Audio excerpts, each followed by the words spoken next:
आज की कहानी का शीर्षक है त्याग का अर्थ। गांव के किनारे एक पुराना बरगद का पेड़ था। लोग कहते थे कि उस पेड़ ने पीढ़ियां देखी हैं, खुशियां भी, आंसू भी। उसी पेड़ के पास एक छोटा सा घर था जिसमें रहता था माधव। माधव कोई साधु नहीं था, न ही कोई बड़ा ज्ञानी। वो बस एक साधारण इंसान था। खेती करता, सुबह सूरज के साथ उठता और शाम को थककर घर लौट आता। लेकिन गांव के लोग कहते थे माधव के जीवन में कुछ अलग है, एक शांति। माधव की जिंदगी आसान नहीं थी। कम उम्र में ही उसके माता पिता चल बसे थे। छोटी बहन थी जिसकी पढ़ाई और शादी की जिम्मेदारी उसी पर थी। कई बार हालात ऐसे आए जब उसे अपनी ज़रूरतें छोड़नी पड़ी।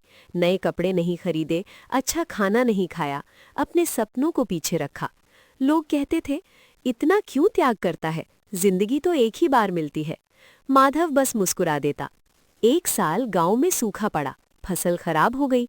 माधव के पास जो थोड़ा बहुत अनाज था वही पूरे साल के लिए था। उसी समय गांव में एक बूढ़ी औरत आई, भूखी, कमजोर, कांपती हुई। उसने बस इतना कहा, बेटा 2 रोटी मिल जाए तो जान बच जाए। माधव ने बिना सोचे अपने हिस्से की रोटी उसे दे दी। उस रात वो भूखा सोया, पर उसी रात पहली बार उसने भूख से ज्यादा संतोष महसूस किया। समय बीतता गया। बहन पढ़ लिख कर आगे बढ़ी। एक दिन उसे शहर से नौकरी का प्रस्ताव मिला। वो चाहती थी कि माधव भी उसके साथ चले। भैया, अब आपकी बारी है, आपने बहुत त्याग किया है। माधव ने शहर जाने का मन बना ही लिया था कि गांव के स्कूल का मास्टर उसके पास आया। अगर तुम खेत बेच दो तो स्कूल बंद हो जाएगा, बच्चों के पास खेलने की जगह नहीं बचेगी।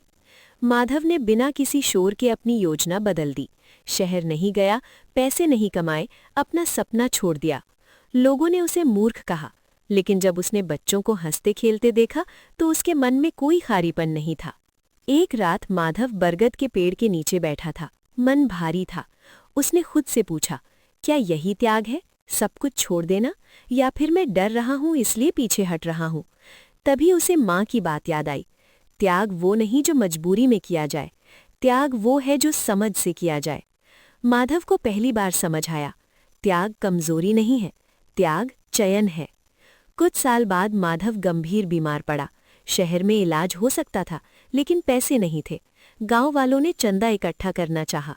माधव ने मना कर दिया, अगर मेरे इलाज से किसी और की जिंदगी मुश्किल हो तो उस इलाज का कोई अर्थ नहीं। ये उसका सबसे बड़ा त्याग था, अपने जीवन से मोह का त्याग। लेकिन ये हार नहीं थी। माधव बच गया, शायद किस्मत से, शायद लोगों की दुआ से।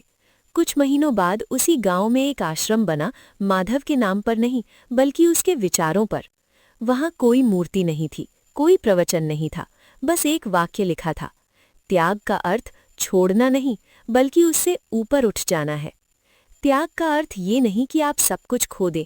त्याग का अर्थ है अहंकार छोड़ना, जरूरत से ज्यादा चाह छोड़ना, और कभी कभी अपने लिए नहीं किसी और के लिए जीना।